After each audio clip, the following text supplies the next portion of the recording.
Leo ni tarehe 3 ya mwezi wa 8 mwaka 2026. Hii ni Live TV. Karibu katika udondozi wa magazeti mbalimbali ya Tanzania.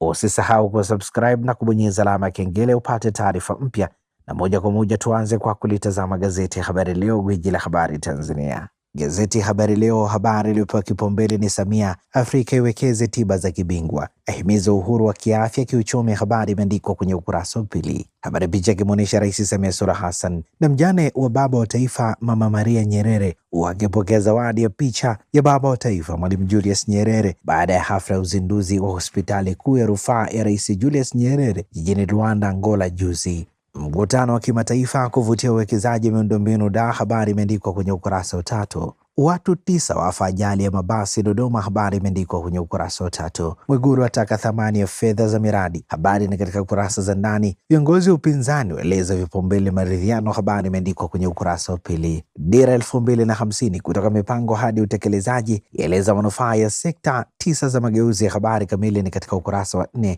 Gazeti hili limeandika tamasha Kizimkazi kuhamasisha matumizi ya nishati safi, habari katika ukurasa wa 3. Ugonjwa wa hemofilia unavyotesa kimya kimya, habari imeandikwa kwenye kurasa za ndani za gazeti hili, na hivi ndivyo ambavyo limeandika gazeti ya Habari Leo, gwiji la habari Tanzania. Pamoja na gazeti ya Habari Leo mikononi mwangu, na gazeti Mwananchi lenye habari iliyopewa kipaumbele ni matumizi binafsi, kimbilio la mikopo, sababu 3 zatajwa kuwasukuma wakopaji kwenda kukopa kwenye taasisi za fedha, wataalamu wa uchumi wanena haya, habari imeandikwa kwenye ukurasa wa 4. 34.9 ni asilimia ya mikopo yote ambayo imetolewa na benki kwa mujibu wa takwimu za Benki Kuu hadi kufikia tarehe 31 Machi mwaka 2026. Nukuu ya Dr. Manase Masesa, mchambuzi wa uchumi, inasema hata dhamana zinazohitajika ni rahisi kupatikana.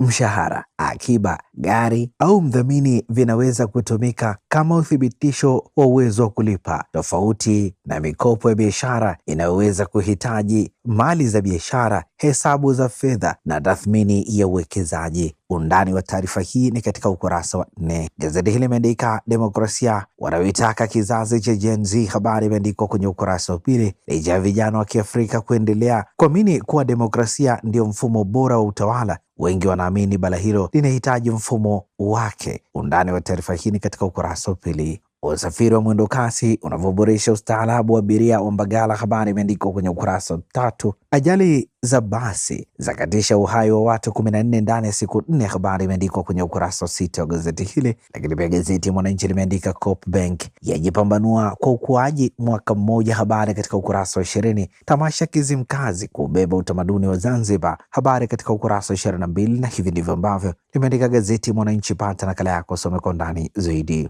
Jicho letu sasa ni katika gazeti Majira, gazeti huru la kila siku lenye habari iliyopewa kipaumbele ni tamasha la Kizimkazi. Mwaka huu si mchezo, ni zaidi ya tamasha, kupambwa na matukio ya kiuchumi, kijamii yatakayolipa mvuto tofauti na miaka ya nyuma. Undani wa taarifa hii ni katika ukurasa wa 4. Habari picha inamwonyesha Waziri Mkuu wa Jamhuri ya Muungano wa Tanzania Dr. Mwigulu Nchemba akipata maelezo kutoka kwa Waziri wa Kilimo Daniel Chongolo baada ya kuweka jiwe la msingi la ujenzi wa jengo la makao makuu ya Taasisi ya Utafiti wa Kilimo Tanzania TARI jana Mtumba jijini Dodoma. Arusha kuandaa mkutano wa kimataifa wa afya, habari katika ukurasa wa 3. Elimu ya vipimo yasaidia wajasiriamali kupanua soko, habari imeandikwa kwenye ukurasa wa 4. Gazeti hili limeandika onyo latolewa dhidi ya utoroshaji dhahabu, habari imeandikwa kwenye ukurasa wa 4. Mkuu wa wilaya ya Kahama Frank Nkinda ametoa onyo kali kwa uchimbaji wa dhahabu, wamiliki wa mialo ya uchenjuaji na wafanyabiashara wa madini hayo kuacha mara moja kujihusisha na biashara ya haramu ya utoroshaji wa dhahabu. Chongolo aitaka TARI kugeuza tafiti kwa maendeleo, habari katika ukurasa wa 3. Bodi yalipa 85% ya madai, habari katika ukurasa wa 3. Guterres aonya kuhusu El Nino, habari imeandikwa kwenye ukurasa wa 19. Na hivi ndivyo ambavyo limeandika gazeti Majira, gazeti huru la kila siku. Gazeti Nipashe mwanga wa jamii lenyewe ninalo mikononi mwangu limeandika Ruwaichi, ukweli haupaswi kunyamazishwa kwa vitisho. Askofu mkuu huyo asema Mkristo wa kweli haongozwi na hofu ya vitisho, aonya dhidi ya manabii wa uongo wanaosema yanayowafurahisha watu, asisitiza wazazi hutilia mkazo wa malezi yenye msingi wa maadili, habari katika ukurasa wa 2. Nukuu ya Askofu Ruwaichi ikisema Mungu humuita kila mtu kwa kusudi lake. Ni muhimu kila mmoja ajiulize, Mungu anataka nifanye nini katika maisha yangu. Miongoni mwa miito hiyo ni wito wa unabii ambao ni wito mtakatifu na wa kuwataka watu wamrudie Mungu na kubadili maisha yao. Mabasi yalivyogongana na kuua wanne, kujeruhi 66. Habari imeandikwa kwenye ukurasa wa 4. Habari picha ikionyesha basi la kampuni ya Isamilo lenye namba za usajili T 428 EXP lililokuwa likitoka Mwanza kuelekea Dar es Salaam na basi la kampuni ya Libasika Luxury lenye namba za usajili T 977 DUP lililokuwa likitoka Dar es Salaam kwenda Mwanza yakiwa kwenye eneo la ajali. Ripoti maalum, askari wanyamapori wanavyoishi katikati ya uhai na umauti. Habari imeandikwa kwenye ukurasa wa 19. Biashara ya ngono inavyoharibu ndoto za wanafunzi. Habari imeandikwa kwenye ukurasa wa 10 wa gazeti hili. Lakini pia gazeti Nipashe limeandika Ado ataja mbinu upinzani kuingia madarakani. Habari imeandikwa kwenye ukurasa wa 3, na hivi ndivyo ambavyo limeandika gazeti Nipashe, mwanga wa jamii.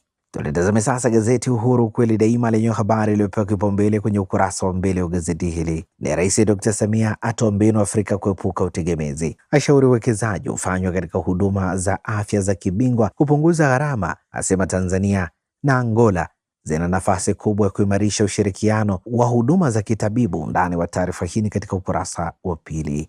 Serikali yazitaka taasisi kuimarisha ushirikiano, ni kauli ya Waziri Balozi Omar aliyetoa alipotembelea maonyesho ya 88 jijini Dodoma. Habari imeandikwa kwenye ukurasa wa pili. Mabasi ya gongana, wanne wafariki dunia. Habari imeandikwa kwenye ukurasa wa pili. Madereva makondakta wa mkata mambo tambarare. Habari imeandikwa kwenye ukurasa wa 3. Shule ya buni mfumo wa kidijitali kudhibiti watoro. Habari katika ukurasa wa 9. Na hivi ndivyo ambavyo limeandika gazeti Uhuru kweli daima. Pata nakala yako, some kwa ndani zaidi. Gazeti Zanzibar Leo, kwa kweli na uwazi, ninalo mikononi mwangu lenye habari iliyopewa kipaumbele ni Hemedi mliolipwa fidia vunjeni mpishe ujenzi. Habari imeandikwa kwenye ukurasa wa 3 wa gazeti hili. Habari picha ikimwonyesha mwakilishi wa jimbo la Kiwani na makamu wa pili wa rais Hemed Suleiman Abdullah akifungua mfereji kuashiria uzinduzi rasmi wa mradi wa maji wakati akikagua miradi mbalimbali ya maendeleo inayojengwa katika jimbo la Kiwani kisiwani Pemba. Maonesho ya 8 yaanza kufunguliwa Agosti 8. Habari katika ukurasa wa pili. Tanzania inaendelea kwa kitovu cha amani utulivu, Ayubu. Habari katika ukurasa wa 3. Bin Salman aisihi Marekani kuyapa kipaumbele mazungumzo badala ya vita. Habari imeandikwa kwenye ukurasa wa pili wa gazeti hili, na hivi ndivyo ambavyo limeandika gazeti Zanzibar Leo, kwa kweli na uwazi. Na sasa tukiukia habari za michezo na burudani kwenye magazeti ya michezo na burudani, mikononi mwangu nalo gazeti Mwanaspoti lenye habari iliyopewa kipaumbele ni Yanga mpya yaweka bajeti ya bilioni 36. Habari ni katika ukurasa wa pili. Ngao ya jamii, Yanga yaibwa taji hilo walilotoa mwaka 2025 kwa kuifunga Simba bao 1-0. Ngao ya jamii ni Agosti 12, New Amani Stadium, Yanga dhidi ya Simba Sports Club. Striker ajadiliwa Simba Sports Club 6. Tayari klabu hiyo imewatambulisha wachezaji wapya 6 ambao 3 wa kigeni na wengine ni wazawa. Undani wa taarifa hii katika ukurasa wa 3. Ronaldo, Messi na vita ya fedha. Habari ni katika kurasa za ndani. Simba kwa fukuta, bodi ya wadhamini ikiundwa kimya kimya. Habari imeandikwa kwenye ukurasa wa 3. AFCON leo Jumatatu ni Senegal dhidi ya Morocco saa 5 kamili usiku, na hivi ndivyo ambavyo limeandika gazeti Mwanaspoti. Pata nakala yako, some kwa ndani zaidi. Magazeti ya habari za michezo na burudani. Nalo gazeti Habari Leo lenye habari iliyopewa kipaumbele katika ukurasa wake wa nyuma, habari za michezo. Yanga yamkabidhi Hersi minne tena. Mkutano mkuu wa klabu ya Yanga umempitisha Hersi Said kuendelea kuwa rais wa klabu hiyo kwa kipindi cha miaka 4 2026 hadi 2030. BMT ataja fursa 12 za AFCON 2027. Habari katika ukurasa za ndani. Tanzania yafika robo fainali judo madola. Habari imeandikwa kwenye kurasa za ndani. Gazeti hili pia limeandika Diamond Zuchu wapata mtoto. Habari katika ukurasa wa 21. Simba kwa fukuta. Habari katika ukurasa wa 23. Na hivi ndivyo ambavyo limeandika gazeti Habari Leo, gwiji la habari Tanzania. Gazeti Nipashe habari za michezo lenye limeandika Mayele avunja ukimya, ni kuhusu usajili, asema hakuna wa kumlipa. Habari imeandikwa kwenye ukurasa wa 23. Gazeti hili limeandika Tusker FC kunogesha Simba Day. Habari imeandikwa kwenye ukurasa wa 23. Gazeti hili limeandika TFF yaitega Twiga Stars. Habari imeandikwa kwenye ukurasa wa 23. Na hivi ndivyo ambavyo limeandika gazeti Nipashe Mwanga wa Jamii. Asante kwa kuichagua Live TV, na huu ni udondozi wa magazeti mbalimbali ya Tanzania. Usisahau kusubscribe na kubonyeza alama kengele.